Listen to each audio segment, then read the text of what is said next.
구독, 알림 설정까지 부탁드립니다. 오늘도 우리 사는 이야기 찾아주셔서 감사합니다. 사연자분이 보내주신 이야기 시작해볼게요. 안녕하세요. 아직 결혼한 지 1년밖에 되지 않은 새신랑입니다. 다른 신혼부부들처럼 같이 저녁에 장도 보고 저녁도 해먹고 하루하루가 너무 행복해야 할 지금 저의 집은 요즘 매일이 너무 괴롭습니다. 다름이 아니라 제 와이프에게 말도 안 되는 일이 일어났기 때문입니다. 저에게도 와이프에게도 너무 충격적인 일이었죠. 최근 2달 사이에 부쩍 저희 와이프에게 이상한 일들이 많이 생겼습니다. 서로 맞벌이를 하는 터라 떨어져 지내는 시간이 많은 탓에 아내에게 이런 이상한 일들이 자꾸 생긴다는 사실을 처음 알게 되었을 때 아내가 걱정돼서 불안해서 미치겠더라고요. 이건 보니까 정말 지독한 스토킹이었습니다. 처음 아내가 스토킹을 당하고 있다는 사실을 알게 된 것은 아내에게 매일 저녁마다 발신 표시가 이상한 숫자로 되어 있는 문자를 받기 시작하면서부터입니다. 매일 저녁 7시마다 아내에게 누군가가 오늘 하루도 고생했다며 문자를 보내기 시작하더군요. 번호도 이상하고 내용도 뜬금없는 내용이라 처음에는 은행이나 다른 곳에서 개인정보가 새어나가 이상한 문자가 오는 줄로만 알았습니다. 보이스피싱처럼 중국에서 날아온 문자인 줄 알고 아내를 안심시켰었는데 이게 하루 이틀이 아니라 2주 가까이 정해진 시간에 같은 문자가 날아오니 그때부터는 저도 무섭더라고요. 이것 말고도 아내가 다니는 직장에 꽃선물이 배달되어 온 적이 있습니다. 그날은 와이프 생일날이었는데 저녁에 퇴근할 때쯤 아내에게서 전화가 와 제게 생일이라고 꽃을 배달시킬 생각을 어떻게 했냐며 호들갑을 떠는데 저는 꽃을 배달시킨 적이 없거든요. 그날 이후부터는 종종 아내가 다니는 직장으로 머리끈이라든지 양말 같은 사소한 선물들이 선물되어 왔습니다. 이 정도가 되니 저도 불안해져서 매일 퇴근할 때는 제가 아내를 데리러 가기 시작했습니다.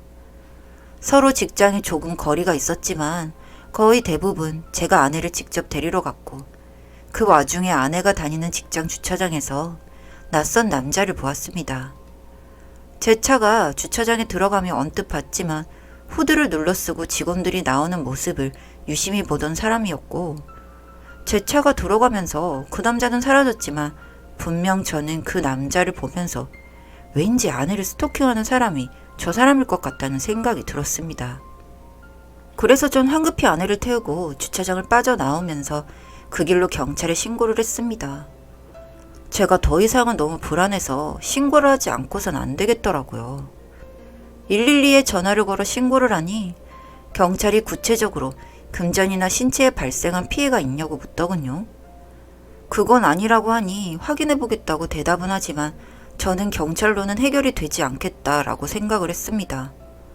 집에 돌아와 스토킹에 대한 처벌을 찾아봤지만 단순 경범죄로 벌금 6, 7만 원 물면 끝이더라고요. 그렇게 한 달이 되었을 때 아내는 결국 다니던 직장에 휴직계를 냈습니다. 회사로 이런저런 물건들이 배달되어 오는 걸 보면서 아내가 다니던 직장에서도 심각성을 알았는지 생각보다 수월하게 휴직을 하게 되었습니다. 그 후로 아내는 집에서 틀어박혀 나오지를 않았습니다. 아내 나름 너무 스트레스였겠죠. 성격도 예민해져서 집으로 어떤 우편이 오더라도 예민하게 반응하고 집 밖에서 나는 소음도 굉장히 거슬려 하더군요. 먹고 살아야 하긴 했으니 저는 직장을 계속 다니면서도 집에 있는 아내가 너무 걱정이 되었습니다. 그렇게 우울해져만 가는 아내를 달래고 싶어 같이 여행을 가기로 했습니다. 주말에 연차까지 붙여서 서로 연애하며 처음으로 여행을 갔던 남해로 여행을 가기로 계획을 세우고 떠났죠. 모처럼 집 밖에 나와 바닷바람도 맞고 맛있는 것도 먹으니 아내의 얼굴이 한결 편해지더군요. 그동안 엄청나게 스트레스를 받았을 아내를 위해 2박 3일 여행 동안 최선을 다했습니다. 먹고 싶은 거, 보고 싶은 거, 하고 싶은 거 다 하고 집으로 돌아오던 날 결국 일이 터지고야 말았습니다.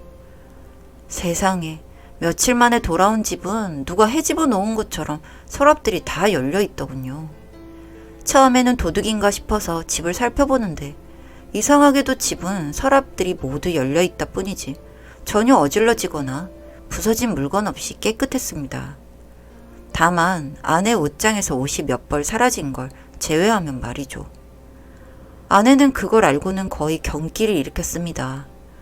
저도 마찬가지로 당장 관리실에 쫓아가 CCTV와 외부인 아파트 출입 명단을 달라고 소리를 질렀고요. 찾아보고 연락을 주겠다는 관리실 직원분의 말이 못 믿어 직접 확인하겠다고 하니 그건 또 규정상 힘들다는 말만 되풀이하고는 집에 가서 기다리면 연락을 주겠다고 했습니다. 집에 돌아와서 한참을 기다려도 연락은 그날 오지 않았고 이틀이 지난 후에야 연락이 왔습니다. 확인해보니 확인되지 않은 외부인은 없었고 아파트 복도에는 사생활 문제로 CCTV를 달아놓지 않아 아파트 현관 밖에 CCTV가 없는데 거기서도 외부인은 없었다고 하네요. 당최 확인되지 않은 사람이 없는데 도대체 누가 저희 집에 와서 이런 짓을 한단 말입니까? 경찰에 신고해봤자 또 금전적인 피해가 없다면서 우선순위를 뒤로 둘 텐데 정말 답답하고 왜 이런 일이 저희 집에 생겼는지 눈물까지 나려고 했습니다. 그 뒤로 한동안 아내에게 어떤 이상한 일도 생기지 않더군요. 2주를 갑자기 조용하게 보내고 나니 이제는 정말 아내에 대한 지긋지긋한 스토킹이 끝난 줄로만 알았습니다. 아내도 스트레스가 없으니 하루가 다르게 좋아지더군요. 한동안 아내에 대한 안 좋은 소식을 알고 계시는 저희 어머니가 아내 기분을 풀어주고 싶다며 본가에 저희를 초대하셨습니다. 맛있는 거 많이 해놨으니 편하게 와서 먹고 마시고 가라고 하시길래 토요일에 아내와 저는 본가로 가게 되었습니다. 집으로 들어가니 정말 상다리가 휘어지게 음식을 많이 해놓으셨더라고요. 어머니도 와이프가 그 일로 스트레스를 심하게 받고 있는 걸 알고 있기에 직접적으로 그 일을 말씀하시진 않았지만 아내에게 이것저것 밥 위에 반찬도 올려주고 이야기도 들어주면서 아내의 기분을 풀게 해주려고 노력을 하시는 게 보였습니다. 그렇게 한참을 먹고 마시며 이야기를 하니 아내도 많이 편해하는 게 보였습니다. 그러던 와중에 아버지께서 저희에게 줄 게 있으시다고 베란다로 나가시는데 그 순간 베란다 빨래 건조대에 걸려있는 낯익은 후드를 보았습니다. 파란색 후드 집업은 분명 아내의 옷이었는데 저희 집 베란다에 널려있는 것 같아 제가 직접 베란다로 가서 확인해 보니 분명 아내의 옷이었습니다. 너무 놀라서 아내에게 이 옷이 왜 여기 있는지를 물었는데 제 동생 옷장에서 나온 옷이라고 하네요. 순간 머리가 띵했습니다. 저는 남동생이 하나 있습니다. 저랑은 나이 차이가 6살이 나서 평소에 저를 무척이나 어려워하는 동생입니다. 평소 말수도 별로 없고 숫기도 없어서 제가 처음 아내를 집에 데리고 와서 형수될 사람이라고 소개를 했을 때 동생은 아내와 눈도 못 마주치던 아이였습니다. 그런 아이가 제 와이프에게 선물을 보내고 문자를 쓰고 저희 집에 함부로 들어와서 아내의 옷을 가져갔다니 이 상황을 이해하는데 조금 시간이 걸렸습니다. 아무리 제가 이해를 해보려고 해도 직접 동생에게서 자초지종을 듣지 않고서는 이해가 되지 않을 것 같아 동생에게 전화를 걸었습니다. 동생은 저희 부모님과 함께 살지만 저희가 온다는 이야기를 듣고 나갔다고 하네요. 이전에도 제 와이프와 같이 있는 게 불편해서 종종 집을 비웠던 적이 있어 그날도 이상하게 생각하지 않았지만 이제야 동생의 행동이 의심되기 시작했습니다. 전화를 걸었지만 역시 동생은 받지 않았고 저는 꼭 이야기를 듣고 싶어 아내를 신혼집에 내려다 준 뒤 저는 다시 본가로 돌아와서 동생을 기다렸습니다. 새벽이 되어서야 동생이 집으로 들어왔습니다. 동생이 오자마자 저는 동생 방으로 동생을 끌고 가 방금 전 있었던 상황을 말하고 정말 네가 그런 게 맞냐고 물었습니다. 동생은 어버버거리며 말을 못하더니 제가 아내 옷을 쥐고 눈앞에 흔드니 그제서야 동생이 잘못했다고 무릎을 꿇고 우네요. 참, 저는 그 모습을 보면서도 마음이 너무 아팠습니다. 그렇게 아내가 스토킹을 당하고 있을 적에는 범인을 잡기만 하면 두들겨 패서 불구로 만들고 싶을 정도로 화가 났지만 막상 그 범인을 잡았는데 제 동생이라뇨. 화가 나기보다는 착잡하고 마음이 무거웠습니다. 아내는 아직 이 사실을 모르고 이걸 알고 있는 사람은 저와 제 동생뿐입니다. 동생에게는 다신 이런 짓 하지 말라며 꾸짖고, 아내에게는 경찰이 범인을 찾고 있으니 금방 잡힐 거란 말을 하고 이 일을 덮기로 했습니다. 도저히 저는 제 동생을 끊어내지 못하겠더라고요.